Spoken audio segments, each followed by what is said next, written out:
Olá e bem-vindos a mais um Explainer. Hoje a gente vai mergulhar numa guerra que está acontecendo agora mesmo. E não é em algum lugar distante, é dentro de você. Uma batalha silenciosa, invisível, que define a sua saúde a cada segundo. Pois é, parece roteiro de filme, né? Mas e se eu te dissesse que essa guerra é real e está rolando neste exato momento aí dentro? De um lado, você tem invasores microscópicos com um arsenal poderoso. Do outro, um exército de defesa super sofisticado. Vamos conhecer os combatentes. De um lado do ringue, temos as bactérias, as forças invasoras. Do outro, o nosso sistema imune, o exército de defesa. Mas para a gente entender como essa luta acontece, primeiro a gente precisa dar uma espiada no arsenal de cada um. E olha, vamos começar pelo inimigo. Certo, vamos para a seção 1 e abrir o jogo sobre o arsenal das bactérias. Afinal, a primeira regra da guerra é conhecer o seu inimigo, certo?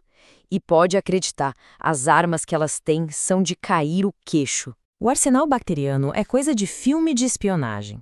Elas têm de tudo: escudos de invisibilidade, fortalezas que liberam toxinas, cápsulas de sobrevivência para fugir do perigo, ganchos para se prender onde querem e até uma espécie de pendrive genético para trocar informações secretas. Vamos dar uma olhada em algumas dessas armas? Vamos começar pela cápsula.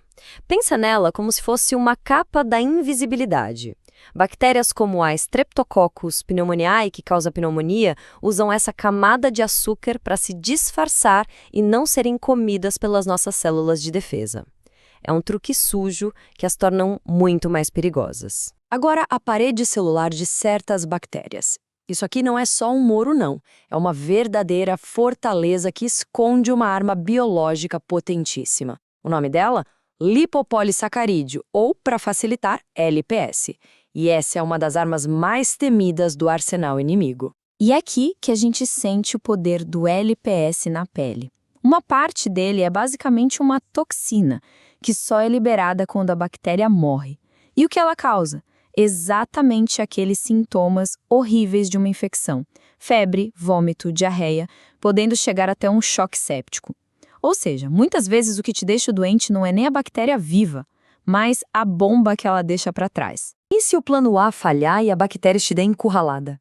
Bom, aí ela ativa seu modo de sobrevivência extremo, os endoesporos. Pense neles como bunkers de segurança. Bactérias como a do tétano podem se fechar nessas cápsulas e aguentar de tudo: calor, radiação, desinfetante, e ficam ali, quietinhas, esperando o momento certo para atacar de novo. É impressionante. Ok, já deu para ver que o inimigo é casca grossa. Mas agora, vamos virar o jogo. Seção 2. Nossas linhas de defesa. Chegou a hora de conhecer o exército incrível que luta por você 24 horas por dia, 7 dias por semana, sem você nem perceber. E olha, essa ideia de que temos uma defesa interna não é de hoje. A gente vem montando esse quebra-cabeça há séculos. Desde a Grécia Antiga, quando Tucídides notou que quem sobrevivia à praga não ficava doente de novo, passando por Jenner com a primeira vacina, até Metchnikoff, que descobriu nossas células devoradoras. Foi uma longa jornada para mapear nossas próprias defesas. Então, como funciona esse nosso exército? Ele é dividido em duas grandes frentes. Pensa assim: a imunidade inata é a sua tropa de choque, a primeira linha de defesa.